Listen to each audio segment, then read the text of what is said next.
Welcome to Good Game, your no BS insights for crypto founders. Where we are today is this just the reality of crypto. In crypto, we created such a complex systems, but it's really just finance. Yeah. And maybe some consumer, right? Finance, consumer, but it's kind of depressing. Last cycle. But also bottom right there. Yeah. Yeah. I'm just going to open up a 20x long on PvP trade. Looking for your next startup idea in crypto?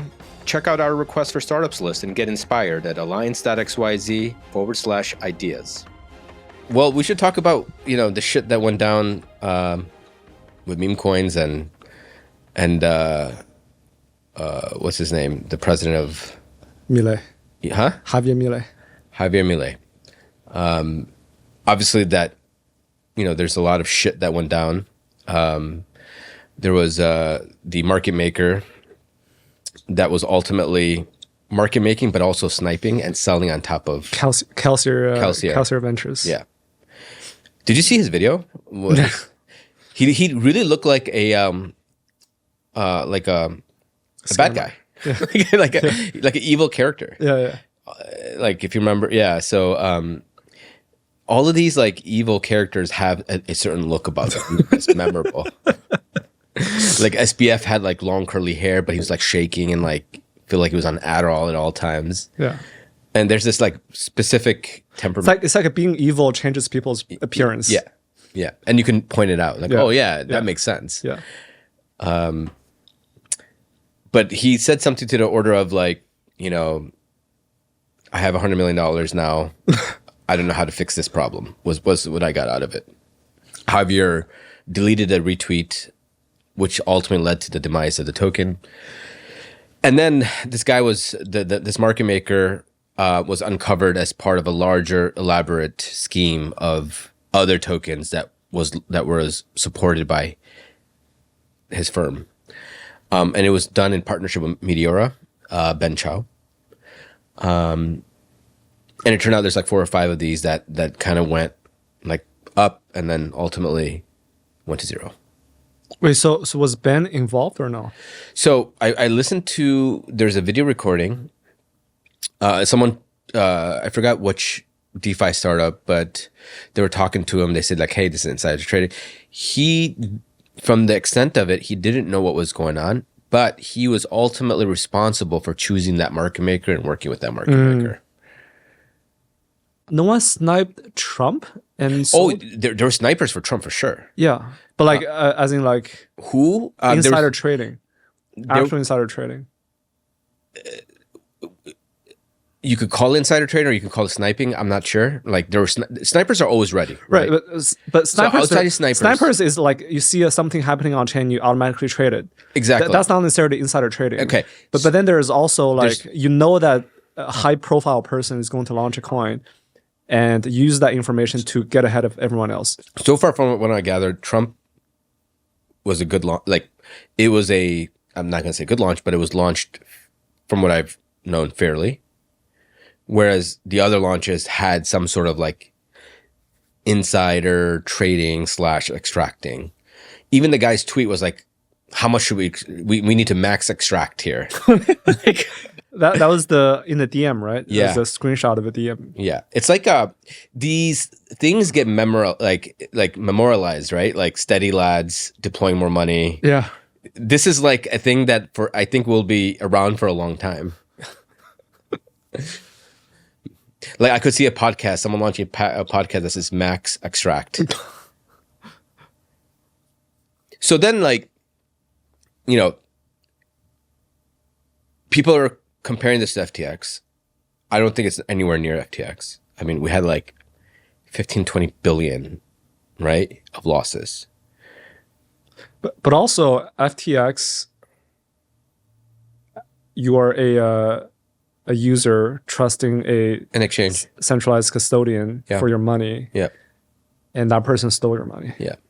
Whereas in this case, you had the option of not participating. I mean, FTX, you had the option of not depositing money, but you also had the option of depositing money on any centralized exchange. Sure. But this case, you're free to not trade. It's the casino, right? And so the casino was rigged in this case. Yeah. Which is still bad. I'm not trying to, you know, say that this is something that's okay. I think it's bad what happened. I think they're bad players and they should be out. But more importantly, I think it kind of talks about, you know, the meme coin fallacy. You know, I think there's a meme, a pendulum that swings at all times in crypto, and it swings violently. Before it was, you know, VCs extracting money from infra projects, which is still true today. I mean, we just saw a layer 2 launch again yesterday. You sent me one today. And so and so you have, like, you know, infra that's still being pushed out by people. Then you have memes that are being pushed out by people. And the question is, who are the... This is why I'm not really excited to talk today. Yeah, it's depressing. It's depressing. It's very depressing. Yeah. And then and people want to allocate and they want to make money. And so you have the gamblers and speculators.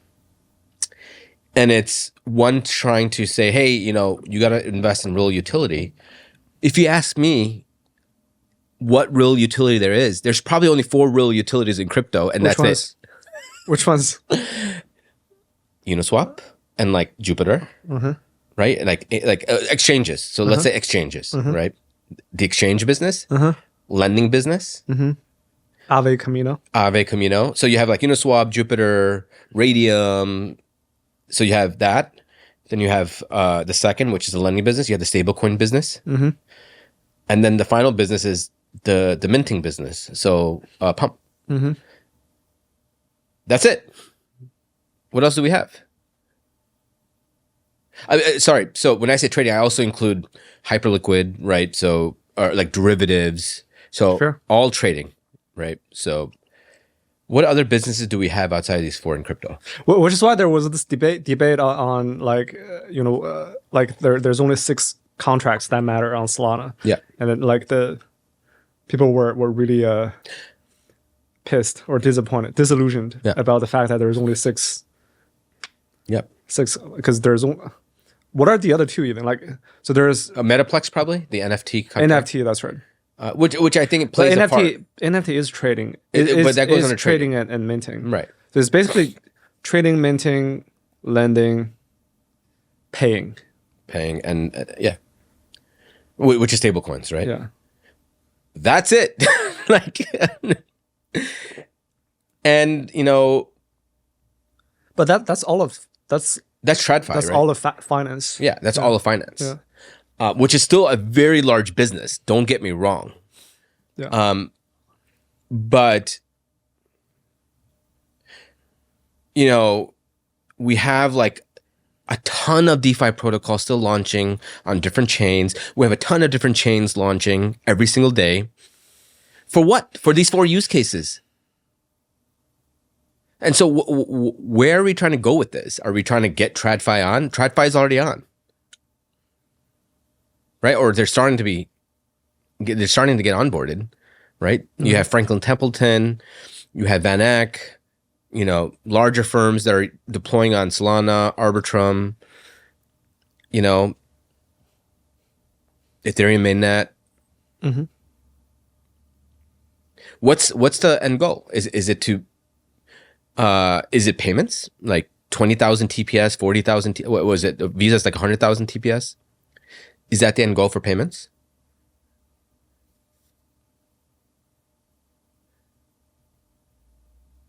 Internet capital markets. I'm bullish on capital allocation, which would probably go under minting, right? Yeah. Minting and trading. Trading. Without trading, no one wants to mint. Yeah. I can see a whole world. So we have those 4 use cases in crypto. That's it. I don't think we need to reinvent the wheel here for anything else. And so then it boils down to, what can we mint?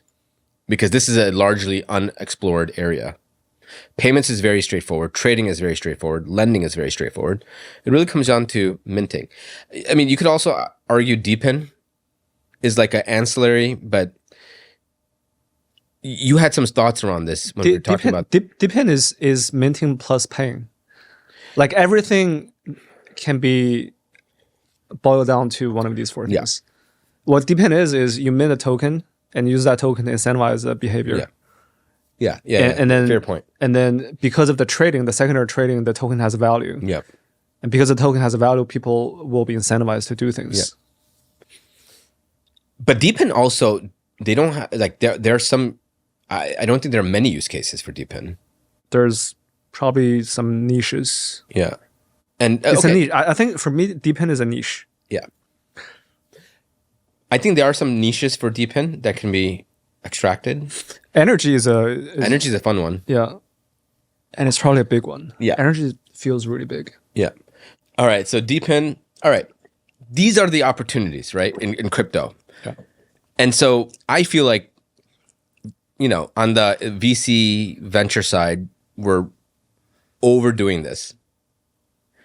Like, I've seen so many startups get funded. I'm like, what the fuck is that? Like, it looks like a Frankenstein, right? I'm talking about product ideas. Or even if you look at layer ones and layer twos that are being funded, I'm like, you know, most of the attention right now are between two chains, which is Base and Solana. Mm-hmm. You know, and the question is, like, how do you outcompete their distribution?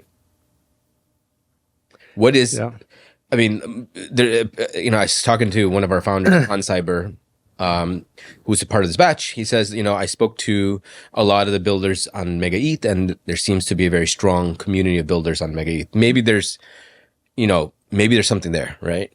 I'm not sure. I haven't talked, you know, to many teams out of Mega ETH just yet. But is that enough to build a distribution flywheel? I don't know. To me, like, here's, all right, my view, this might upset a lot of people. There's only 4 things you can do in crypto. The crypto world is actually much smaller than we think. Hold on. These two are different. There's only 4 things you can do. That is different from crypto is only this big. Everything can be boiled down to these 4 things. But it's big. But it could still be very big. I'm not, so what I'm saying is people are making this much bigger than what we think it is, right? It's very simple. It's replacing financial rails, right? That's really what this is. I think what you're saying is people are making this more complex than exactly. Sorry, than it really is. Exactly. It's big and simple. We want to decentralize the internet, or we want to decentralize communications. We want to decentralize the internet. Like we want to rebuild. We want to rebuild the internet. I don't buy that. Web 3.0. These are just marketing schemes to me to sell a big vision. Yeah, it never made sense to me. I think what we're doing is we're just democratizing finance. It's finance. It's markets. It's assets. That's it. Property rights. That's really it. Yeah. So I think, you know. And finance is big. And finance is big. And finance is not an industry. Finance touches every industry. Every industry needs finance. Every industry needs capital formation. Every industry needs to, at some point, go IPO and start trading. Not arguing that at all. I think it's going to be very big, but it's simple. Huh? But it's simple. It's simple. Yeah. We're making it too complex, like decentralized storage. You know, like you know, and where is it at right now?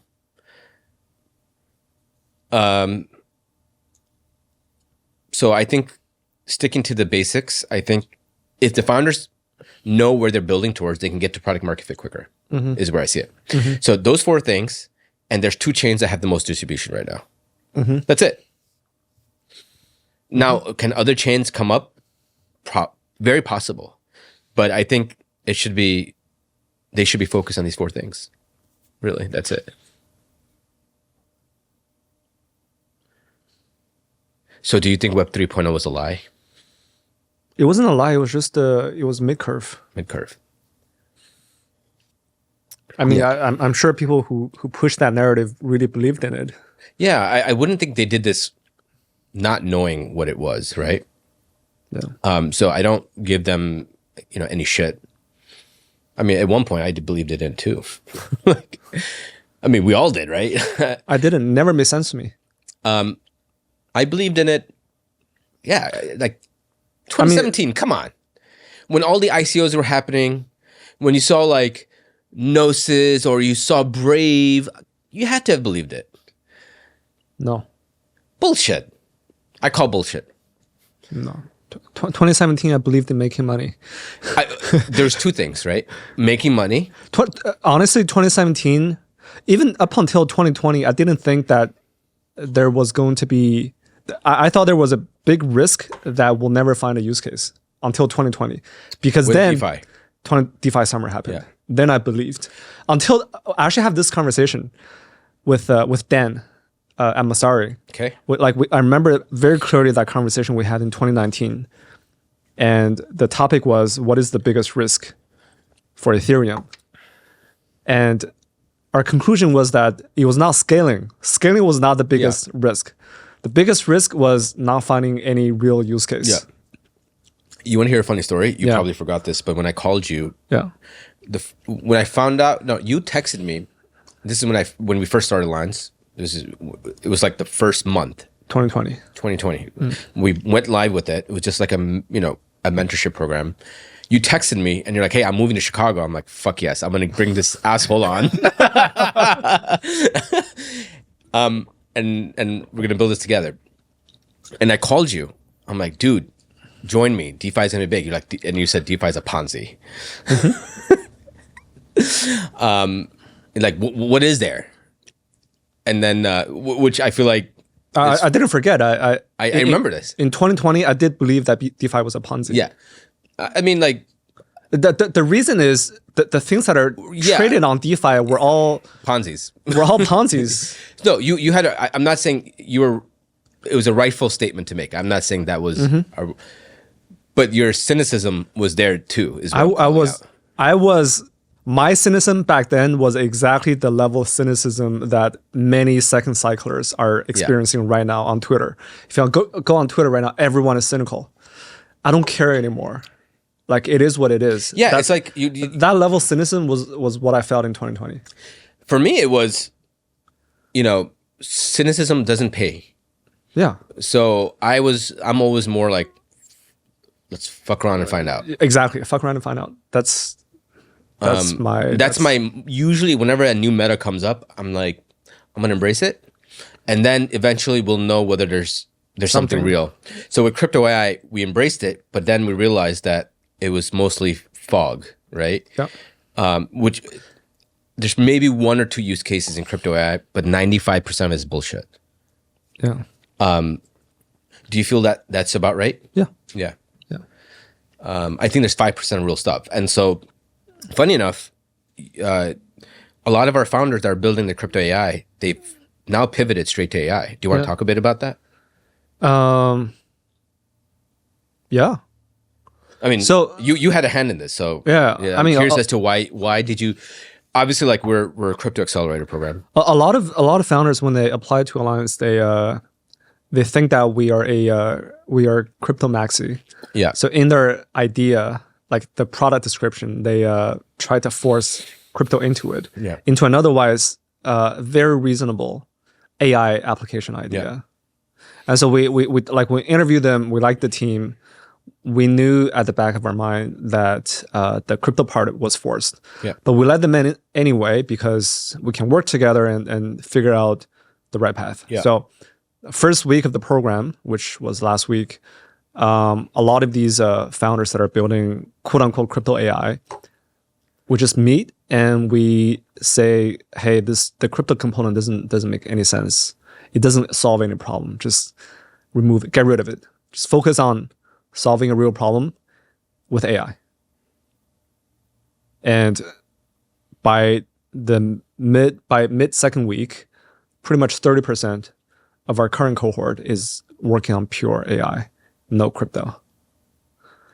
and they're solving real problems. Like some of the problems they're solving. Well, talk about some of the problems they're solving. So one of them is solving a education problem. Like we feel this personally that like when we have kids. We have kids. And personally, I use ChatGPT a lot, like on a daily basis, multiple times a day, to learn about various topics. AI is just such a good personal tutor, teaching assistant. And I realized at some point that the education system is so broken. I remember not only that it's really expensive, for like college is really expensive, but like high school, like K-12 education is it's really boring. I remember going to high school. I hated it. And I hated it. I could probably spend an hour a day to learn everything I needed to learn. Yeah. And the rest of the time, I wish I could just work, rules, play, build, play. Yeah, build something at home, play sports or whatever. And that's what I want my kids to do. Yeah. Hopefully, my kids are like 1 and 4. Yours are like 7 and 8. 7 and 8, right? So I hope that in like 5 years, we live in a world where the kids only need to spend an hour a day learning academics, and then spend the rest of their time playing sports, build robots, read, do whatever. That's what I envision. I think AI will get us there. Yeah. And so this team is building an education app for K-12. They want to just change everything. I mean, that's really cool, right? Yeah. I mean, I force my kids to use AI now. Yeah. And so whenever they have a research project, I just turn on my ChatGPT, the voice mode, and because they don't type really well, and I have them just like ask research questions, and then they write it down. So I do that now.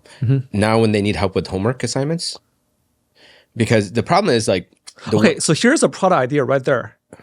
Because your kids are 7 and 8, and they can't write very well. So the text modality is now the ideal one for that age group. In fact, like between age 3 to 8, it's all voice. It's all voice. So there's going to be an education app where it's all voice that are targeting age 3 and 8. I mean, that's what I told them. I'm like, do voice if you're targeting that age group. Yeah. I was one of the idiots that ordered the Rabbit R1. Remember that the orange the orange device? Yeah. I use it for a little bit. I'm like, man, fuck this. I have my phone. Yeah. But it just sat there, and my kids started playing with it. Now they use it because it's all voice, right? Okay. So they take pictures, they ask it what it is. Okay. And it's just becoming a part of their daily habit, right? They go out of their way to charge it. Okay. So that's product market fit for me. Yeah. So I feel like Rabbit R1, if you guys are listening, you should pivot to kids. Because I don't want to give them my phone. Yeah. Because then they start to like figure out where YouTube is and like, the other shit. The other garbage that's on there. Yeah. The other thing that I do is there's different schools of thought on education. Like when you and I grew up, you grew up much longer than I did, but prehistoric times. But like the way you do like multiplication or division, it's very different than how they learn it now. How do they learn it now? They have a different way. So the teacher shows a different way to learn it versus how we did it. Okay. And so, do they use a computer like tablets at school? No. They do Khan Academy. Okay. But do they do homework? They do on tablets. No, they do homework. No, homework is all handwritten. Really? Yeah, I go to private school, so it's more less screen time. Okay. And they offload that to Khan Academy, which is there's a desktop computer, so I get them to use that. And so what I do is I scan the homework on my phone, upload it to ChatGPT, and I say, explain multiplication to a 7-year-old based on the current curriculum, because there's a common core curriculum. That right there is another product idea, because you now take a screenshot, you upload it, and then you wait for the output. Yeah. All this stuff can be combined into one app to save time. Yeah. So that's what I do now. And then it gives me all the answers, or it gives me the process and then the answers. Then I teach it to. I don't want to do that. That's not my job, right? Like my job is to I mean, like a lot of really good AI apps are just simplifying things, simplifying the user experience. It's not a, it is in a way a thin layer, a wrapper around GPT. Yeah. But if it makes the user experience a lot better Yeah. than the raw chat GPT, Yeah.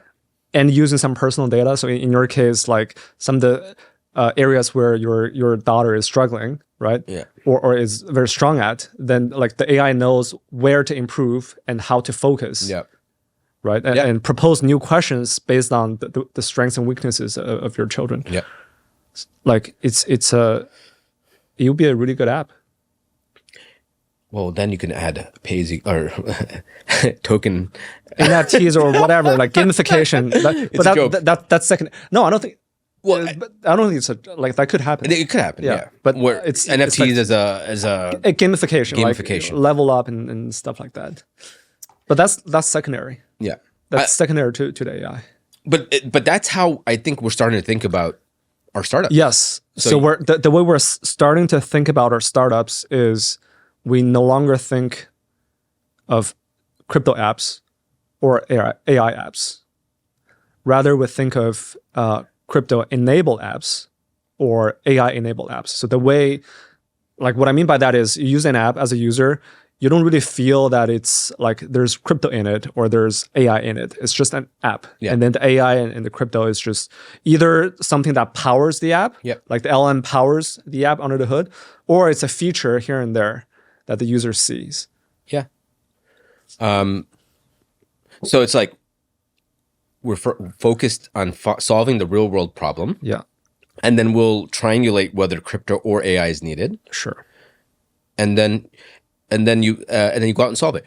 But this, I also will pause it by saying that this will also increase the velocity of types of startups, crypto startups, right? Mm-hmm. Because we're so focused on these 4 use cases, rightfully so, because of the same, like we're in this bubble, we're in the echo bubble, and we're just get the same ideas over and over again. Mm-hmm. But if you open it up to just all startups, I think there we could see where crypto could fit in, where AI could fit in, and ultimately what we're doing is we're solving a real world problem for users and getting to mass adoption. So there are ways for crypto to benefit from this, which is pretty interesting. Yep. What are the other ideas on the AI side? So there, you talked about the education idea. Education, and then there's one team that's using video AI to generate ads for brands. Okay. So if you're a brand, so if I'm a creator, no. Well, there's two-sided. It's a two-sided marketplace. So the brands when they want to do ads, they would go find creators on TikTok and ask them to put together a video. Yeah. That has the creator's face, and then the creator would say something nice about the brand or the product. Yeah. So it's all human generated. So what this app does is it's a product that's facing the creator. So the creator would use the app and then uploads an image, a picture of themselves, and then maybe with the prompt of what they want to say in the video. And then the app would automatically generate a video with their face. Brand. Yeah. Using their face, the prompt for that brand. Yeah. So that's really cool. It's a lot easier to do that than to actually, film a video yourself. Yeah. Like filming and then editing, all that stuff takes a long time. It takes a lot of, learning, like a huge learning curve with all the tools and all that stuff. But even getting access to these creators are very, very hard, right? Yeah. Like you have maybe like 20, 30 global brands that may have access to this creator, but being able to automate and allow anyone to use your brand as a way to sell your product, I think that opens up the door quite a bit. It's a huge market. Yeah. That one's really exciting. Yeah. And the team is exceptional. Really good team. Yeah. So is the education one. That one is the team worked at like Google for education. Facebook, Meta. Yeah. So that's 2 use cases. And then there's one use case, another startup that's building AI generated apps. Apps. But specifically dApps, crypto apps for non-technical people. So any non-technical person can go from a prompt to a working app. This is like Lovable for crypto. Lovable for crypto. That one's exciting. Or Replit for crypto. Yeah.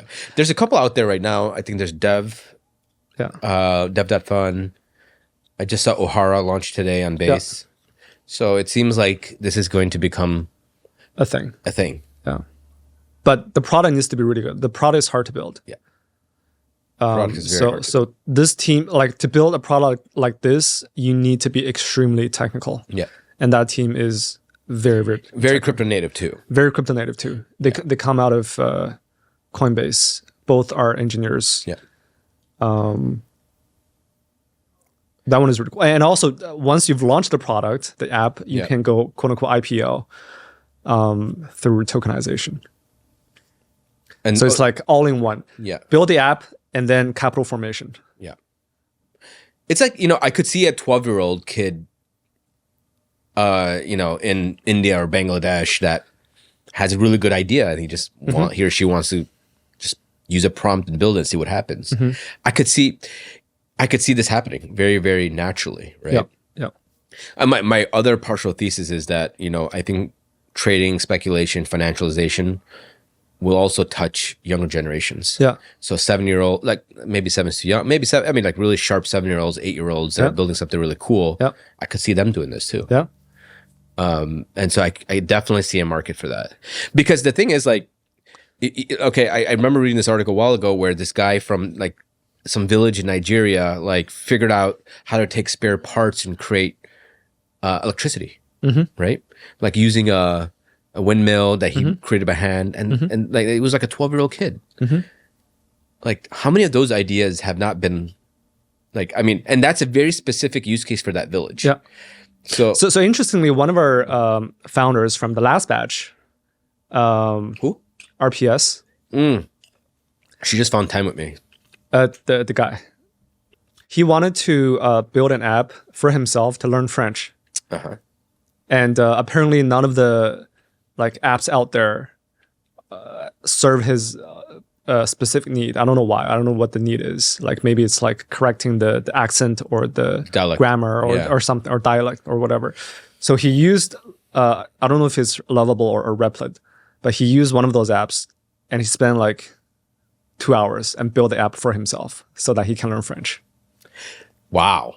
That's in 2 hours, which would otherwise take him like a few days. It's like it's like personalized apps. Personalized apps. That's right.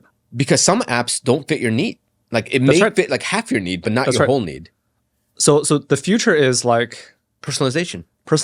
Everyone's iPhone will be apps that are specific to themselves, completely personalized. Everyone has their own unique type of apps.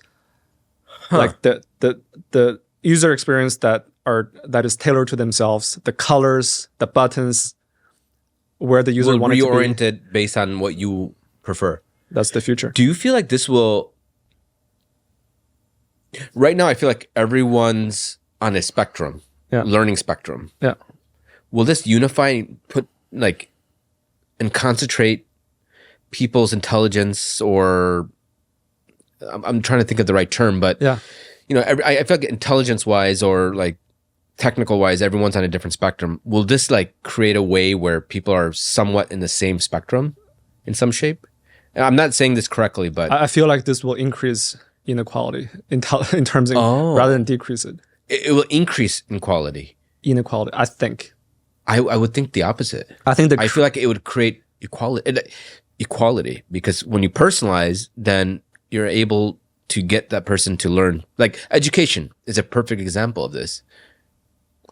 I think what ultimately boils down to is agency.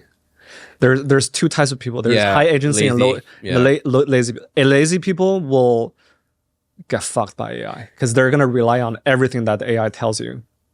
Oh yeah, there was a quote by Mark Andreessen that said, "You're either going to work for the computer, or you're gonna, what was it? You either gonna do what the computer tells you, or are you gonna tell what the computer what to do?" Those are two types of people that are in this world. Yeah, I think that's a Mark Andreessen quote.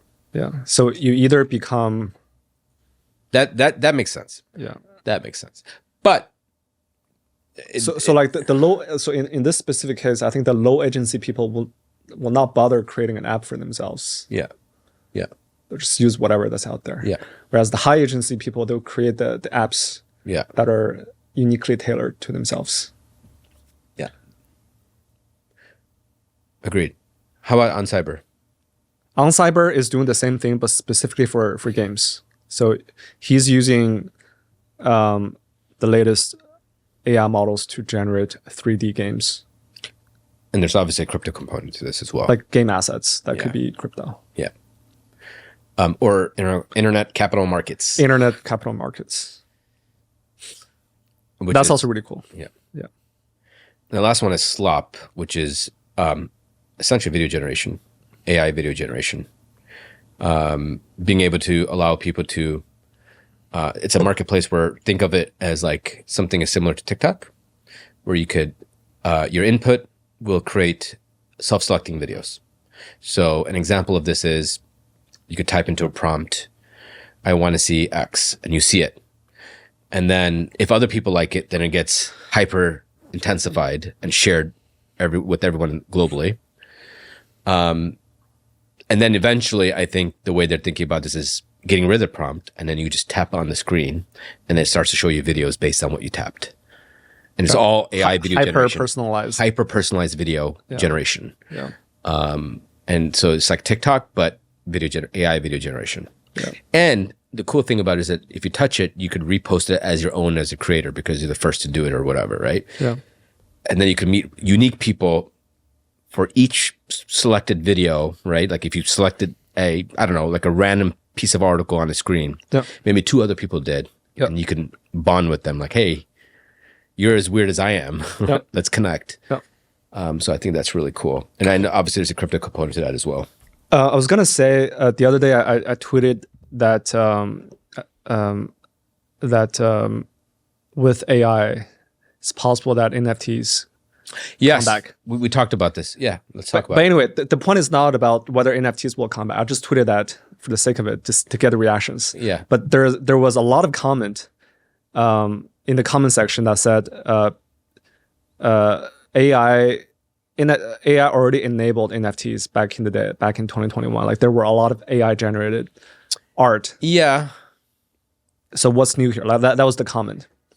And of course, that is like lazy thinking That's because lazy thinking. over the last 3 years, the cost of inference has been going down Yeah. by about an order of magnitude across multiple Yeah. modalities: text, image, video, voice, music, so on and so forth. And so like every year, either the cost goes down by an order of magnitude or the performance goes up by an order of magnitude. So things are becoming better and better at an incredible pace. I've never seen that, not even in crypto. Sure. Like the scaling law is working and it's working predictably. Yeah. And so a lot of the apps that may not work today, that you're skeptical about, like video generation, for example, it's very costly today. It takes like what, $2 to generate a 10-second video, even using the most powerful, the cutting edge foundational models. But a year from now, it's going to cost like 25 cents per 10 seconds. And then 2 years from now, if the scaling law continues to work that way, it's going to be like basically free. Yep. Basically. So the founders complained to me, right? They're like, it's so expensive. What's the point? I'm like, this is where luck is built, right? You just stay around long enough where scaling laws will help you in the long run, right? So then people are like, how were you at the right place at the right time? Well, you were there because you just stuck it out. And once scaling laws work to your benefit, then you're able to build scalable You're going to apps. be the first. You're going to be the because first. everyone else thinks it's too expensive to build today. Yeah. That's why I think there's maybe like a few people working on video generation. Like you can count the handful of people because the rest of the people are lazy. Yeah. They don't have the high agency that will continue to stick it out and figure out how to solve this problem. Yeah. Like I tried like maybe a few hundred AI apps in the last couple of years. Yeah. And most of the apps are, the vast majority is text-based. because text is the cheapest to do inference. It's like command prompts back in the day, right? Yeah. I feel like we're gonna go through different UI iterations till we get to the right one. And then the second most popular group is image based. Sure. And then maybe some voice based as well. Voice and image is about the same in terms of like the quantity of apps I've seen on the market. And the last is video. And so like it's not a coincidence because video is the most expensive to generate. But I think video is gonna be the most popular over time. Likely. It's like if you tried to build YouTube in 1999, it wouldn't have worked because the internet wasn't scalable enough. The compute wasn't powerful enough. But when did they start YouTube? Like 2005 or something? 2005, 6. Something like that. That was the right time. That was the right time. Like if you tried to build YouTube in 2010 instead, Too late. It's too late. Because then the iPhone came out too, right? Yeah. So you need to have luck, and the luck is like the iPhone, the internet getting better in terms of latency. But I don't even think it's luck anymore. Like the scaling law is so predictive. It has been working for the last 3 years. And you just have to believe that it's going to continue to get better, and there's no reason to believe otherwise. This is Jeff Bezos' thesis as to why he built Amazon. Yeah. He went to his employer. I forgot who his employer was, but it was a trading firm. He went to the founder. He goes, "The internet is growing, X amount of times every year. Yeah. The internet's getting faster. There's scaling laws to be had here, and if I build an e-commerce business, I can benefit from it." And that was the thesis. He goes, "At long enough time horizon, I'll make a big business out of this." Game is the same thing. Game is super graphic, GPU intensive. Yeah. Right? It's going to get really good. Yeah. So we're betting on a lot of bets we made are pretty big bets. They're bets on the near future. Yeah. Like they're bets on AI continue to get better and better, more performant. And now the founders have founder market fit. That's very important. Every single one of these AI startups in this batch, they have founder market fit. Yes. They have domain expertise in their particular vertical. I mean, I'm very happy with our founders. There's another one. There's another one building a verticalized science AI.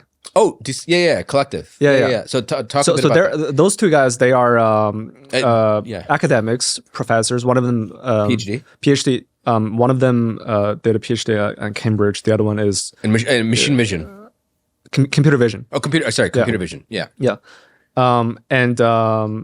They just want to solve this problem of like lack of transparency in the academic publications. And so what they're building now is a specialized AI that like any academic researcher can use for their own research. But the way they try to bootstrap it is in science, in scientific publications, there's a peer review. There's a peer review process. So they try to get the peer reviewers to use this AI to assist them with the peer review process. So you read a paper, and normally it's very time consuming to read a paper and then to review it and then put out some comment. So instead of doing all that, you can use an AI that's specialized for your workflow to help you understand what are some of the potential critical flaws in this paper. How is this different from like O3 and other research products? So they're going to be using some of these LLMs under the hood. But the problem is O3, for example, no one is better than everyone else at every academic field. So like, for example, for argument's sake, GPT is really good at computer science, but DeepSeek is really good at civil engineering. Yeah. So they need to score the performance of these models based on the field, for example. Oh, I see. And so they basically will triangulate, get a bunch of models to work for them to produce the best answers. But also, the front end needs to be tailored towards academic research. What does that mean exactly? I don't know. They have their own workflow. Okay. Right? Like when you try to teach your daughter math, you need to take a screenshot and upload it and then ask the question, right? Yeah. So for academic researchers, it might be a different workflow. Maybe it's like uploading a PDF, the paper, right, in the form of PDF. Sure. And then output some of the flaws, typos or experimental methodology problems, that kind of stuff. And all these things require specialized prompts. Sure. So it's all about prompt engineering and the user experience. Sure. So I think it's three things actually. It's the user experience that is it has to unique, look different. Yeah. Yeah, of course. It's user experience that's unique to peer review process. The prompt, which is also prompt engineering, which is also unique to peer review. Yeah. And then under the hood, what models you use for a specific field. So all these things, all these things create a moat for your product. So proprietary data, user experience, those two basically give a LLM wrapper the moats, the defensibility. It's cool. Yeah, it's very cool. And they're actually going to do some token stuff. You could easily do some token stuff here. Yeah, right? they're going to basically use tokens to incentivize the researchers to contribute.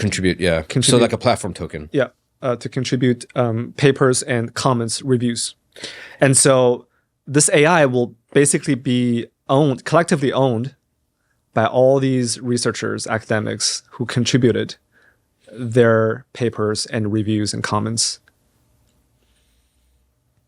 And it's funny because peer review doesn't pay well, from what I gathered. Right? They pay. I think it's free. Well, it's free, but maximum I think they told me was $1,000 that you could earn, but that's it. Yeah, not much. Yeah. So if you could incentivize in such a way where there's more money to be had by contributing, I could see a lot of researchers flocking. Yeah, because the AI at some point will make money, just like ChatGPT. Sure. And it's really good. Hopefully, it's really good for academic research. So people are willing to pay for that specialized chatbot. Yeah. And then that revenue can be shared with all the token holders who contributed to the model. Yeah. It's effectively it's like a DAO-ish. Yeah, DePIN. Yeah, DePIN. Data DAO. Data DAO. Yeah. Whatever bullshit. Yeah, whatever buzzword there is. Yeah. Point being, if you're in crypto and you want to build something outside of crypto, AI, for example, you're more than welcome to apply to Alliance. Yep. And actually, we have one startup that's building robotics. And so we're pretty open in regards to, obviously crypto is going to be a large focus for us. Yeah. But I think if we open up our funnel and types of sectors that come in, then we could find out where other opportunities are for crypto, which is why we're doing this. So I don't want to just limit our 4 use cases that we talked about earlier. Let's just open it up and see what the Pandora box will give us. So I'm pretty excited about this shift internally within Alliance. Doesn't mean we've given up on crypto. Of course, we have a ton of stablecoin startups in this batch. No, if anything, we're doubling down, but we're doing this in a different way to get more adoption. It's the way. I mean, that was our thought process to begin with. Like, if we open up all the types of startups that come into our program, then we could figure out ways where we could plug in crypto, right, to enhance our product offering. Like the decentralized science one that you talked about is a very unique use case, right? Or specific AI startups that are using crypto as a way to, increase adoption. I also think, and this is just you and I chatted about this yesterday, is that I do think there will be a startup that will solve the capital markets problem that we have in traditional startup world, which is it takes an average of 10 to 12 years to IPO. And, it costs, let's say a couple $100 million to $1 billion to do the regulatory framework so that you could go IPO. Then there's the street that you have to report to every so often. And a lot of startups they're not ready to take on that challenge because it requires a whole different type of framework. And so people stay private much longer. Stripe is a perfect example of this. Airbnb was a perfect example of this. And so I do think that traditional startups, will tokenize their equity and go public via on-chain. And I think that's going to open up the floodgates to crypto. I was hoping Vine would have been a great example, or Jelly, but they turned out to be really bad examples. Yeah. In hindsight. Are they still doing anything? No, I don't know what they're doing. I'm really yesterday the founder Russ went on to space, and he talked about how there's no roadmap to Vine. And he was hoping that the community will figure it out. There would be a large enough community to convince Elon to entrust Russ to build Vine, and that didn't happen. Yeah. And so Memecoin for him was like a go-to-market marketing strategy to convince Elon. Elon completely ignored him. Yep. And so there's no roadmaps. Yeah. But my hope, the thing is, like, whenever we talk about all this stuff, I talk about it from an optimist point of view, because I do think there's something there. But in practicality, it never works out the way we want it to work out, but there's something there. So whether Jelly or Vine they were probably very bad examples, but I do think there is going to be a funnel where, okay, here's a good example. Do you remember long-term stock exchange? They were funded like 5 years ago by all those Silicon Valley VCs. And the idea was to create an alternate stock exchange where mid-size, smaller, mid-size, maybe even large size startups would have, there's a easier way to. They don't want to be the bitch of Wall Street. Exactly. They want to create their own game. They want to create their own game, but they want to make it easier for people to go IPO too. Yeah. It's too hard to go IPO. Yeah. But something happened there, right? And they didn't fulfill their mission. Yeah. But this exists. Yeah. And so I do think a long-term capital stock exchange, but for crypto, will work. So eventually, I think the way we bring people onto crypto or crypto rails is by tokenizing equity. Yeah. I'm very optimistic about this approach. Yeah. I feel like, and that brings more utility to speculators. Yeah, I feel like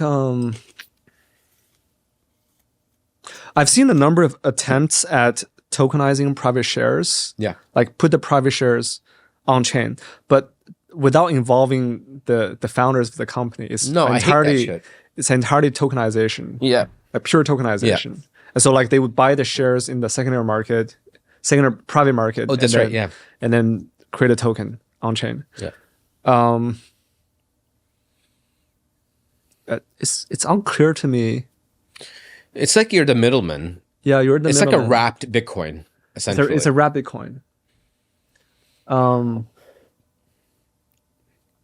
Someone tried to do this with SpaceX stocks, remember? A ton of teams tried to do this. Like I've seen at least 5 over the years. But no one has really panned out. I'm not sure why exactly, but the one alternative that no one has tried is directly get the companies to go on IPO on chain by issuing their stocks. I could see a Fidelity like experience, or like Robinhood maybe, but just for these types of asset classes. Yeah, I'm really excited about this idea. Yeah. Because it brings more speculators to actual products. Obviously, we can talk about meme coins and where that went wrong.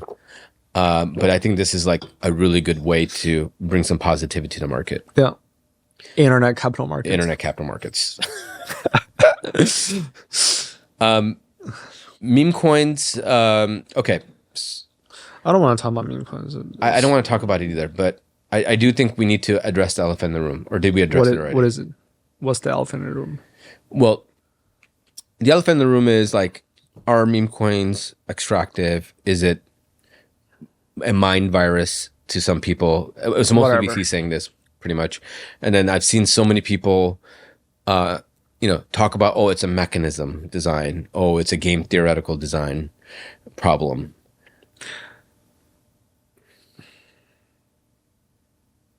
I'm not excited to talk about this. Like the stuff that people put out on Twitter is just Well, I'm getting to something with this. it's shilling their back, talking their books, Exactly, and coping. So the past week, I mean, look, the fraud that happened, I'm not discounting. I think that was really bad, and they need to be cleansed out. This is a permission. This because it's permissionless. Here's what I'm really disappointed about. It's not Millet or Kelsier. Of course, they're bad, but I think Trump is the one to blame. Yeah. And no one criticized Trump. Like, because Trump is the world's role model. Because he launched that token, everyone else launches their token. Sure. And the speculators who missed out on Trump, they ape into the newer coins. Trump is the one that launched the token and then gave 80% of it to himself. It's an obvious grift. He's doing it. Well, he's airdropping for people to purchase his clothes. You know how many people they airdropped? How many tokens they airdropped total?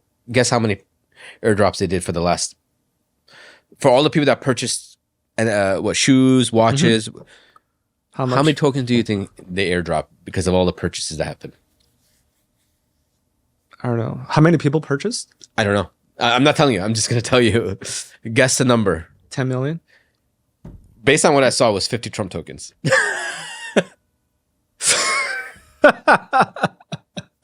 So they airdropped $1,000. Yeah.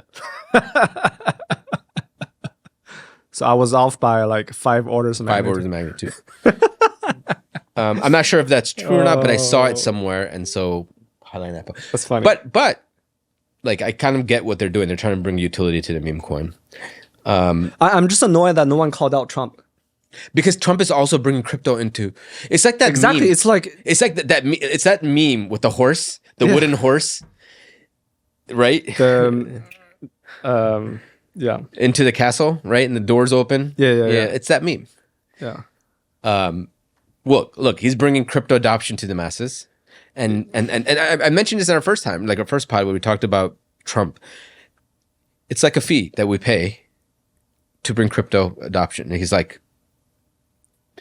he's increasing the odds of crypto being adopted globally. There's like every state has their own reserve now that they're planning. Ohio just launched it. Utah, I don't know. All these states are doing their own individual Bitcoin reserves now. Yeah. Czech, they're doing it. I mean, everyone's talking about it. So. No. I mean, like launching his coin is fine, but the way he launched it, and the mechanism.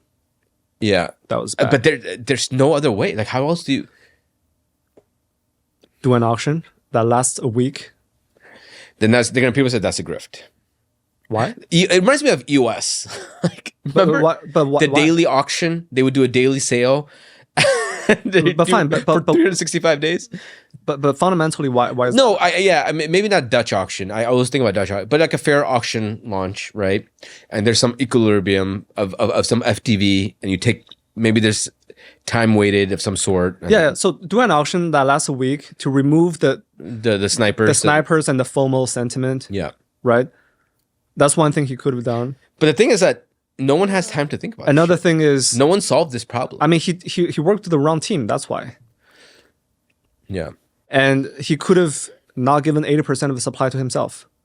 Yeah. Well, we don't know if he gave it yet because the unlocks are going to digital creators, it says on the roadmap. Whatever. But, I want to And he could have, I don't know, designed some mechanism to get some cash flow. Sure. From his business. I don't know. But something that's not an obvious script, because the Trump coin was an obvious script to me, and no one called him out, and everyone now is like really pissed off about Millet and Kelsier. I mean, I don't understand. Yeah, Trump is the elephant in the room. Yeah, crypto Twitter is imploding. Yeah, 2020 DeFi summer was good times, even if it was good times, even if there were a lot of garbage like scams, Ponzi protocols I remember the discussion on crypto Twitter was polite and intellectual. Sure. But, like, this is also part of us growing, right? We're not the dark corner of the internet anymore. We are a part of the internet. Like, and so, like, everybody wants to come and hang out and see what's going on. Yeah. And that's what's happening. You get a lot of rotten people. People become more polarized and aggressive.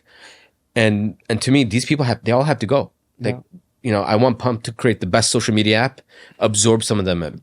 Farcast to create some of the social, create a greater place where people go. All these, just get the fuck out.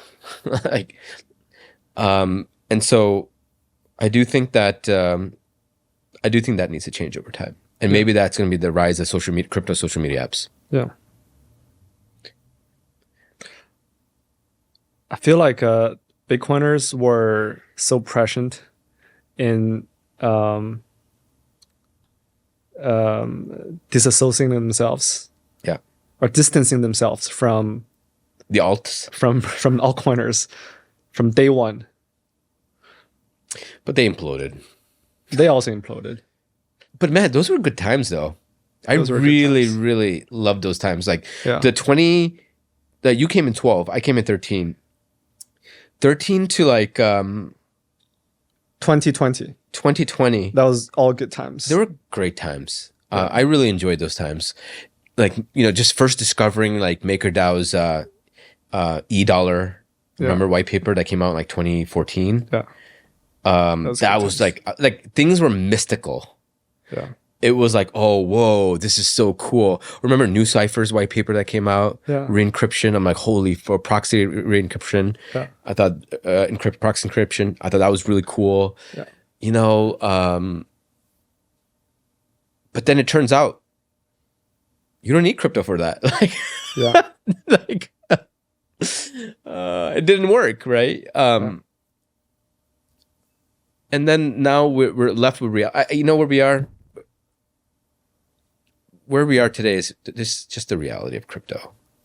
Crypto we created such a complex systems, but it's really just finance. Yeah. And maybe some consumer, right? Finance consumer, but it's kind of depressing. Last cycle. But also bottom right there. Yeah. Yeah. I'm just going to open up a 20x long on PvP trade. I'm PvP trade. Very bullish on PvP trade. We had 3 teams in the last 3 cohorts, one in each cohort that just got to like mid-figure to 9-figure annual run rate in less than half a year. Yeah. And PvP is the latest.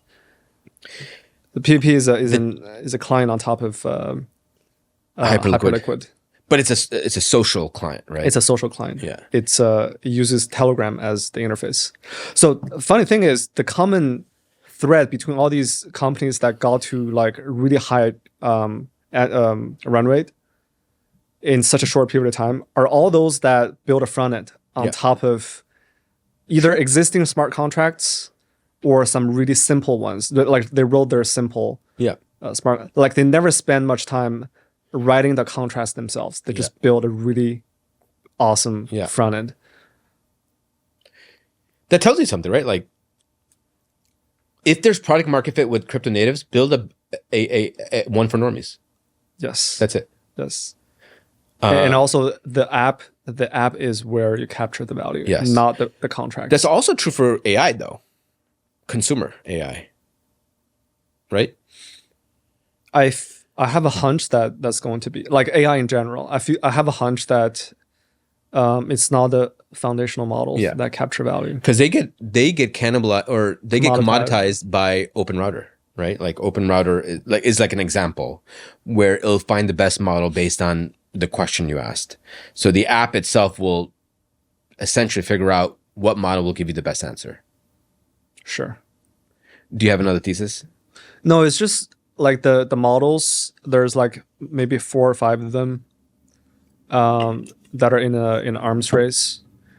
OpenAI could be for general intelligence. For general foundational model, right? But there will be specific niches Right. So what I'm trying to say is the foundational models are in an arms race, and it's starting to look like they're going to get commoditized. They're still special. They're still like no one is better than everyone else in a particular area yet. But at some point, they're all going to be like converging to the same performance.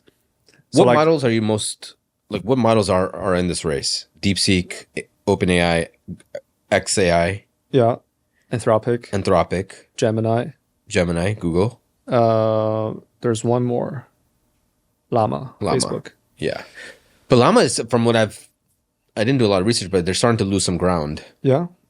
I mean, the thing is, they're all working on the latest model, and it'll take a few months to ship. And so, like, the moment they ship, that's true, they become the number one in some area. It's like, and it's an actual arms race. Yeah, it's like seeing a battle play out in real time. Yeah, like something pushes out, then they increase their market or their market adoption. Yeah, then somebody else pushes it out, brings them down. Yeah. It happens instantly. Yeah. Wow. And this so is like a real arms race. It's an arms race between like 5 or 6, and maybe there's going to be more players because DeepSeek showed that it doesn't actually cost that much money to train a model. But on the application layer, there's a ton of AI apps that are optimized for a specific vertical. Sure. Like education, ads, healthcare, whatever, right? Yeah. And those apps are optimized for the specific user experience, workflow, but also proprietary data. And coding is also a big vertical, right? So these apps are going to capture value because of these reasons. So I actually gave a talk to our latest cohort, current cohort, about how AI is going to fundamentally change startups, and it's going to dramatically. It's already happening right now. So what's happening right now is I asked the founders in the latest batch, how much productivity boost have you experienced since ChatGPT came out? Yeah. And they said somewhere between 2x to 4x, which is nuts because a year ago I asked the same question to that batch, and people said somewhere between 50% to 2x.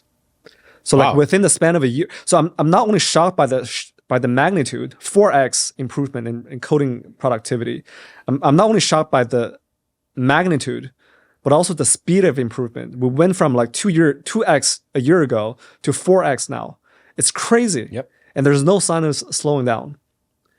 And so basically what that is saying is in the pre-AI era, this is not a perfect analogy, but it might have taken like 4 engineers to ship something, ship, like, of course, engineer is not something that's easily parallelizable, but you could envision one person working on the front end, one on the back end, one on smart contract, and one on something else. Let's say four engineers to ship a product and spend a month. And now you just have one engineer spend the same amount of time shipping the same product. Sure. With Devin and Cursor. Everyone use Cursors now. Cursor now. But the moral of the story is the cost of writing software is trending to zero. Yep. And there's no sign of slowing down. And that is one of the biggest changes right now. But also the second biggest change is that customer acquisition, so meaning marketing, sales, growth, but also customer support, all these things are getting automated with AI. And this is already happening in bigger companies because they already have a workflow. They already have product market fit, so they can use these things to grow. It's not happening yet for the pre-product market fit startups because the founders have to do these things themselves, right? They have to acquire the users, they have to do the customer support because they need to stay close to the user, to the end user, in order to learn about their behavior and so on. But it will get there. AI will get there. AI will start with the bigger companies and then smaller and smaller and smaller. And so writing software is going to be free, quote unquote free, and all these other functions will become quote unquote free. And so then the question is, okay, now that building a startup is so cheap, what moat is there? Like what defensibility is there? Distribution. So there's a few things, a handful of things. Trust and brand, so that's sort of distribution, right? People trust. There's always a element of there's a brand element, yeah. The second one is network effect. Okay, so like you can write Facebook, but you can't get all the users from Facebook, right? Because network effect. But also in crypto, there's a liquidity network effect, right? You can write a Jupiter, but you can't get all the users from Jupiter, right? Actually, maybe Radium is a better example. Yeah. Not because Jupiter is at the front end. So network effect. And then there is ecosystem, integration, right? So like you can write Solana, but you don't have the or Base, right? But you don't have the same kind of developer ecosystem that they have. That's another one. A fourth one is deep integration inside your organization. So us, like we use HubSpot at Alliance, right? And we have all these bots that sit on top of HubSpot. Like we have AI agents that review applications, and these AI agents are built on top of HubSpot. So there's very deep integration throughout the organization. So it's really hard for us to switch from HubSpot to a competitor. Yeah, we're stuck. Right, we're stuck with them. Extremely high switching cost. But last not the least is actual deep insights about the user. You can write all the software you want, and you can. Yeah. And it's very easy, very fast to do. But ultimately, AI cannot replace talking to users. Yeah. Talking to users is how you deeply understand the users. And you get to uncover niches that AI hasn't already captured. Exactly. Because almost everyone, myself included, probably you as well, and all the founders, they use ChatGPT today to generate product ideas. But these product ideas are mediocre because it's like, the data is trained on other people's data, on other people's ideas. So the best ideas are simply not in the training set. But what I like about this is that it gives you inspiration. It gives you inspiration, which is what I use it for. It gives you inspiration, and then you take that inspiration and you go talk to the users to validate some of those things. Yes, those are the moats. Okay, so let's. I've been thinking a lot about like enterprise and startups for AI, right? I shared an article with you or tweet with you a couple of days ago about Zomato, which is like an Indian Yelp startup. That's really big. And they just launched a new product. I forgot the name of the product, but it's essentially it's AI customer support. Customer support and it's a different product, like kind of like Amazon launched AWS, right? Yeah. And what I feel like is that, I feel like enterprise companies are just going to own their entire, like they're going to start their own startups, like sub startups. Why would they want to use another startup if they can just build out and own that new sector? So I almost feel like they already have the network effects, as you mentioned. They have all of the things, brand, trust, all the things that you mentioned. So I almost feel like it's harder for startups to compete in this area unless you have something that's completely net new, like a ChatGPT, right? Like that came out, it had the lightning bottle moment where they became de facto brand. Like when you think of AI, you think of that. So it's harder for like upstarts to come in and compete for this like B2B SaaS. Maybe there's some like opportunities like accounting, taxes and stuff like that you could extract. But generalized like B2B stuff, I feel like it's going to be harder because Microsoft has distribution. They will push their own product line out there. Right. But Google will do the same. But there I agree. But but they're still niches. It's case by case. Yeah. There's always the innovator's dilemma. Microsoft may not be able to move fast enough in every vertical. So there's always verticals in which the startups can build something and get ahead of Microsoft, get their products deeply integrated in their B2B clients in such a way that the switching cost is so high that they can't switch to Microsoft's product. What I'm arguing here is that I think the meta should be consumer. Like, I feel like you could uncover more startup ideas on the consumer side versus the B2B side is what I'm gathering. Possibly.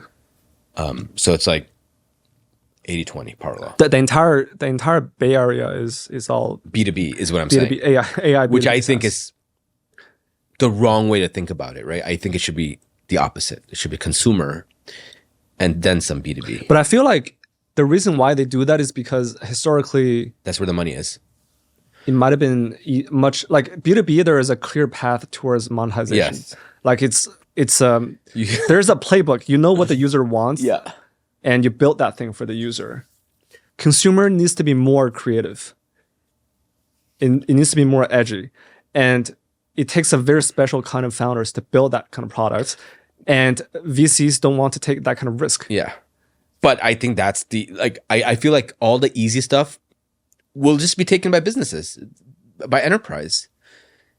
And all the harder niches where you have to actually talk to users and uncover, some some insights is where I think the value proposition is for AI startups. I'm excited for AI consumer. Yeah. It gives me a lot more energy. Yeah. To work on these problems with the founders. Yep. Anything else going on? I feel better after talking about AI. Yeah. Isn't it ironic that the entire crypto Twitter today is like Memecoins are dead, and then Coinbase lists a Memecoin launchpad? Yeah. Because they want to, I don't know. This is the Twitter rhetoric is so different from like when you actually talk to people personally. Yeah. One more pump. Oh yeah, we should talk about market. You want to talk about market? All right, let's talk about market. All right, fine. I felt like you were holding it in, and you're like, one more pump. One more pump. My view hasn't changed. I think. All right, so where are we on the crypto markets? I mean, I still think we're closer to the end, obviously, than to even the middle. But I don't think the cycle is over. I don't think the cycle's over either. We had a wash. I still think memes are great. I think the strong fundamentals. I think great cash flow businesses like Aave, Camino, Jupiter, Radium. But really, it's about Bitcoin. If Bitcoin pumps, everything pumps. Sure. And I think there's a very clear disconnect in terms of sentiment between crypto natives and TradFi. TradFi is really bullish. They're very bullish. Very bullish. Did you see Paul Tudor Jones? His biggest holdings, his entire portfolio. I actually went on SEC's website to verify that, and it was true. Yeah, 450 mil, right? His biggest position is the BlackRock Bitcoin ETF. Yeah. That tells you something. Yeah. So I don't think it's one more pump, is what I'm saying. It could be two. So everyone is telling me, everyone on Twitter is telling me the two things I'm hearing. Last pump, it's over, bear market. That's what I'm hearing on Twitter. It's 50-50. Yeah. So that tells me the sentiment is really bad. It's so bad. But it's like the complete opposite in TradFi. Yeah. And the economy is great. Again, like I keep saying this over the last 3 episodes. The economy is like in mid-cycle. Yeah. We just broke all-time high, right? S&P just broke all-time high. Macro looks good. There's talks of like the Fed reducing its balance, right? Balance sheet. Yeah. End of QT. End of quote unquote blah, QT blah, in blah. spring. Trump wants rate cuts. Yeah. Trump first he went back and forth, right? Yeah. The Doge giving out $5,000 stipends. Yeah. I don't know. I feel like it's consolidation to. I'm going to counter all the sentiment and say 2 more pumps. Then it's one in April and then one in November or something. Yeah. And then that's how they get you. Then it's over. Then it's over. Then it's really. I do think this is the last cycle. I agree with the consensus. It's last cycle in the sense that things are not going to zero. Bitcoin will keep going up until parity to gold. Yeah. The last cycle meaning it's going to be really hard to find alphas. There'll be a lot of dispersion. And I think this is where, you'll find the gold mine, but it'll be very specific to like revenue generation, right? Yeah. Like protocols that are generating revenue. Yeah. Maybe meme. Yeah, last cycle meaning like there's no more easy money. Yeah. And also meaning, I don't think we'll see, after this cycle, we'll see asymmetric returns from Bitcoin anymore. Meaning, I think Bitcoin will more or less match NASDAQ. Well, once we hit, I don't know. Once we get the Gold- SBR. SBR. Yeah. The Strategic Bitcoin Reserve. Yeah. That's the last, I feel like that's the last milestone. That is the last milestone. Oh man, this is so scary. Then it's sad though. it's sad.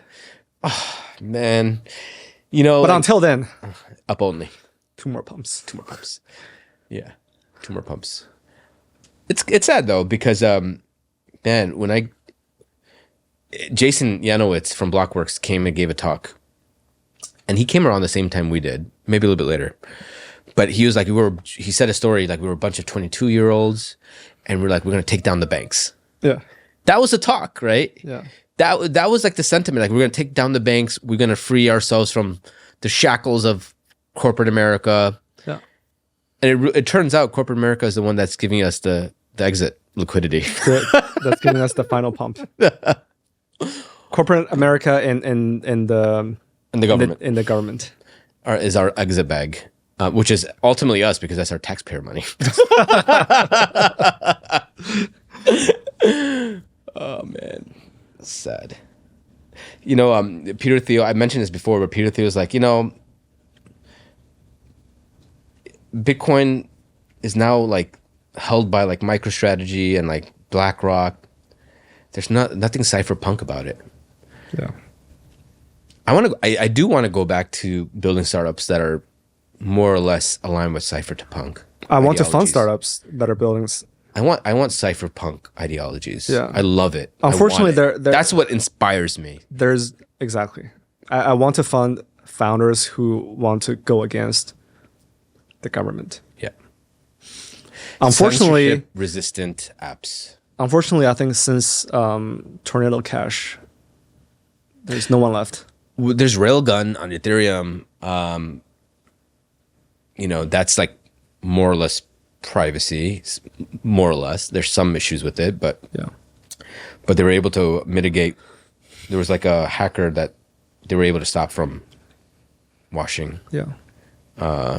So there's some like interesting loopholes there. But yeah, Railgun's the only one. Privacy apps. I want to see privacy apps. All right. 2 more pumps. Anything else? That's it. All right. We'll catch you guys in a couple weeks. Thanks for listening. As always, the views expressed in the Good Game podcast are personal to the speakers and do not necessarily reflect the views of any other person or entity. Nothing here should be construed or relied upon as investment, legal, tax, or other advice. Thanks for listening to Good Game. Don't forget to subscribe. We'll see you next week.